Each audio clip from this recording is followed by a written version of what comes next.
Hey everyone, CT here. So I wanted to create a quick crafting guide for all you Moto users out there, and that's going to target those 4 items that we are most likely going to craft throughout our season journey. The first of those items is going to be a wand, and that's for any of our double wand users or our wand shield users. The second of those items is going to be a giant hammer, and that's for any of our isometric arms users. The third item is going to be intelligence gloves, and that's for us trying to get that plus spell skill on our gloves. The last item we're going to cover is a chest piece, and that's for us trying to get our plus active skill on our chest. So let's dive right in and look at the trade post so I can show you guys the wand. So the wand I want to go with is the Bard's wand, and that's because it has 45 to 50% minion damage on the base. Note for any of these bases, you want to make sure it's at least an item level of 85 or above, and that's so we can roll those T1 stats on it. So let's go ahead and move into the wand crafting window. So the first thing we are going to roll on our wand is with the Soul Burst Ember, and that's going to be minion movement speed, attack speed, and cast speed. The reason we are rolling this first is because it's the lowest percentage of rolling a T1, and that is a 2.6% chance. Typically, the first few items you craft on a piece of crafted gear are going to be the cheapest to roll. So you're going to want to use any stat that has the lowest percentage of rolling that T1 stat you want. The second and third item we're going to put on our wand is going to be with a mysterious ember, and that is curse effect and area effect. So we're going to head and roll this until one of these roll T1, and then we're going to roll again until we get our third T1 stat. For our fourth stat, it's going to want to be a prefix, but it's going to be random. It doesn't matter what we have. Generally, I have a ton of vigor embers, so as long as it doesn't replace any of our rolls, we roll until we get one that doesn't replace, because we're going to replace it later on. So in this instance, maybe I got max or mini max life. I go ahead and take it. For our fourth roll, we're going to move into the most frustrating roll, in my opinion, on the wand, and that is our ruling ember roll. So we want our minion skill level on our wand. So we're going to roll this until we get the T1 minion skill. It doesn't matter if it replaces one of the affixes currently on the items. Note that if you do get one of these other skill levels, and let's say it doesn't replace anything, go ahead and take it, because the ruling ember will constantly replace that skill level, because you can't have multiple of these skills on one item. So now that we got, let's say we got a minion +1, you can go ahead and truth ember to get that +2. So doesn't matter any minion skill, go ahead and take it. For our final roll, we're going to go ahead and move into minion damage. And minion damage is on a amplified rune. Minion damage is a 25% chance to roll, so it has the highest. Typically, to get a T1 on your last stat, your sixth stat that you're putting on a weapon, can be frustrating because it costs Flame Elementium. I typically, for my last stat, I will go ahead and use a spiral and a acute fossil. That way it'll roll high. If you look at minion damage, it has a relatively high at almost a 5%. So roll that until you get your T1, keep it, and then we'll move into our ominous rolls. So remember previously we rolled that one stat that we didn't care about. We're going to use our ominous ember to go ahead and replace that stat, because we want spell skill. The trick with the ominous, because off the get-go, ominous is 1 in 12 of replacing a random prefix on your weapon. So we're going to roll, and once we get any one of these ominous rolls to replace that crap stat that we decided to put on our weapon, we're going to keep that. So in my example, it was minion life. We're going to replace minion life with an ominous roll. We could get lucky and get spell skill that replaces it, but the reason we're going to take any of the first ominous rolls is because if you go down to your ominous and read it, you only can have one ominous or sleepless affix on your weapon. Sleepless is the restless. So because we took a random stat, it's now 1 in 4 to roll that spell skill on our wand. At that point, our wand is done. You can go ahead and decide to double corrode it if you want, or just play around with it. Next, we're going to go ahead and move into our hammer. For our hammer, we go look at the trade post. We are going to run either a platinum mallet or a vanquisher mallet. I generally prefer the platinum mallet because it has faster attack speed. It does have 20% movement speed. So if you're running blurry steps, I don't recommend it, but all I run is leap attack and it lets me leap a little bit faster and it's really nice. And it has a higher DPS base. If you decide that you don't want the negative movement speed, I'd run a vanquisher mallet. The only reason I'm running a vanquisher mallet right now is because it's a 4/7 double corrode. So next we'll move into our crafting our hammer. So the first affix we are going to want on our hammer is under Soul Burst. We want critical strike damage and minion movement speed. So technically this is our first and second T1 roll. We will roll until we get 1 as a tier 1, then we'll roll again until we get the second one as a tier 1. For our third, we are going to go ahead and roll our amplified with our minion damage. Again, this is a 2.5% chance, but we're only at 1 flame sand right now. It doesn't cost a ton. Once we get it, we're good. For our fourth stat, we're going to go ahead and get a random stat that does not matter on our prefix. Much like the wands, instead of spell skill, we are going to get main skill later on. And then for our fifth, we get to move right into the ruling ember. Ruling embers have a little bit better of a chance on hammers than they do on wands. We're looking at 11%, but the problem is you can roll a +1, which does nothing. You need either a +2 or a +3. It doesn't matter if it overrides something. It's a rare roll. The currency is a little bit more for ruling embers. Just go ahead and take the 2 or the 3, because if it's a 2, you can go ahead and truth ember it and get it to a 3. For our sixth stat, now that we are at 5, it does not matter. I would pick up an acute fossil and roll any prefix that you want on the weapon. You just don't want anything to be removed, because we're going to roll off a restless. At this point, you may be asking, why aren't we rolling minion double damage? Because we have 80% within our tree. I feel like minion damage is not needed, and it's in agreement over much of the Moto community. So for our ominous roll, again, we have that crap stat now we're going to replace. So we want minion main skill. We can do much like we did on the trick on the wand.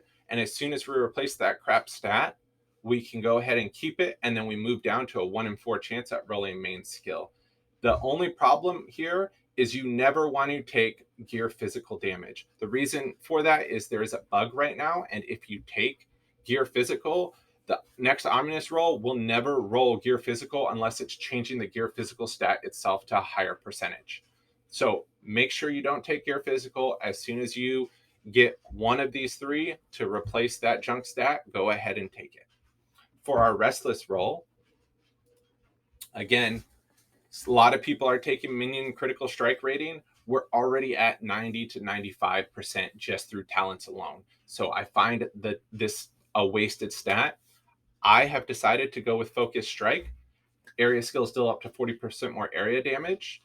There was much debate in the community that this didn't work on the spiders, but we have tested it out and it does work on spiders and guards. So I would run focused strike on your restless roll. And again, the 1 in 4 chance, take the first restless that rolls over that stat and then roll that stat until you get a focus strike. For our third craft, we're going to go ahead and go over our gloves. I personally have chose Int Gloves, and that's really the only route you can get if you want spell. The only place that you have room to choose between a strength chest or a strength piece and an int piece is in your chest. So I have the 2 options that you really can go with is the restores mana when using skills, or the Elder Sage gloves, which have cold resist if you're lacking your resist. I like the extra mana, so I chose those gloves. Next, we'll go into our crafting window for our gloves. Now, for our first 2 affixes, they're going to be postfix that we want to put on our gloves are going to be our resistances. The two resistances that you guys are lacking, that is what I would pick up. And the reasoning for this is if we go down to our tenacity embers, rolling a T1 is 1%. So it's frustrating. It's frustrating. I could say you could fossil ember it later on, or use a fossil on a spiral fossil, but I've spent hundreds of FE trying to re-roll my current gloves that I have right now, and I rarely get T1 rolls, even using fossils. So I wouldn't use a fossil in this point. I would pick your two resistances and roll them. For your next roll, I would move into your rivalry, and you want normal gear energy shield and gear energy shield percentage. Those are the two that you want. They have fairly high percentages. It's fairly high here. So pick your first T1, you like it, take it. Pick your second one, take it. Then we are going to roll into our fifth stat, which will be our soul burst, and we want critical strike damage. This is specifically targeting the isometric arms users or anyone using a breast pin. The breast pin converts your critical strike damage into your minions. So we chose critical strike damage. If you want to, you were using a different build, you could pick up a extra resists, and I would probably roll those resists early on. But I chose critical strike damage. At this point, it's a 1 in 3 chance of getting critical strike damage. Because we are now running into expensive rolls and they're going to be replaced, I would use a spiral and acute fossil at this point. Because it is roughly right now, they're about 12 FE on the auction house. It would cost you far more, in my belief, to roll a T1 and not roll off one of those T1 stats that you currently have on your glove. For your last roll, I would go ahead and pick up an acute fossil because we are already at 1 FE per roll, and you want to roll any random stat for your gloves. And that's because we're going to have another ominous roll. Much like all the other ominous rolls, we want the ominous to replace our junk stat that was here. It doesn't matter which one it replaces. As soon as it replaces it, you keep it, and then you start rolling because it becomes a 1 in 4 chance of rolling that spell skill that you want. For our final item that we're going to go over our chess piece. So there are a lot of ways you can go. You want to start off by asking yourself, are you an energy shield user? Are you a little more life? You can go ahead and go with the Ranger's Rag. It's a little more min-maxy. You can go with the Fallen Knight's Armor if you want a little bit more resistances. It doesn't matter. You can choose one of those two.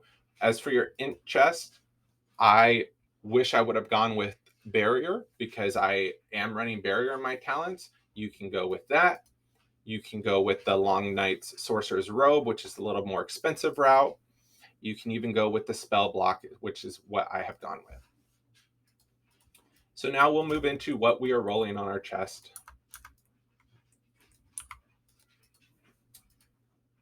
So for our chest roll, the first two, again, will be our resists. Much like our gloves, these have the lowest percentage. This is almost under a 1% chance to get a T1 roll. So I'd roll those two first, and then we'll move into our third roll. And our third roll will be our rivalry roll for our gear percentage energy shield. And that's because I'm running an energy shield. You may want max life on this. That is your decision on what you have ended up going with for your build. For our fourth stat,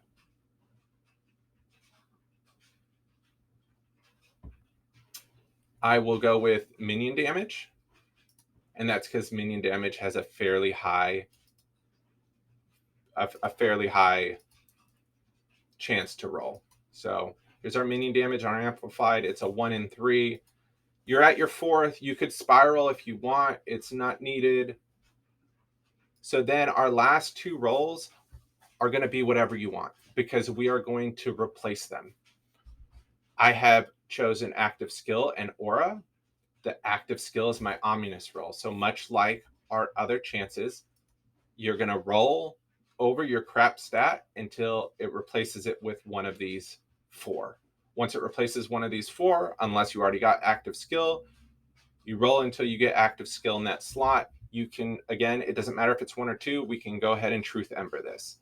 The same with our restless, the crap stat we rolled right here. We're going to go ahead and roll until we get one of these 4 in that slot, and then roll until we get aura effect. So I just wanted to touch base on a couple things real quick before we end this video. Again, we went over the tips on rolling ominous and restless to make sure you roll over the stat you want first, because that brings it down to a 1 in 4. If you just try to roll the stat you want plus the slot you want, you're looking at a 1 in 12 chance, which can get expensive. We did talk about the physical bug on the hammer. I just want to note that again. The ominous roll, never take physical damage, gear damage on the hammer slot that you're trying to roll the main skill. Minion crit is useless because we're already at 90 to 95% minion crit.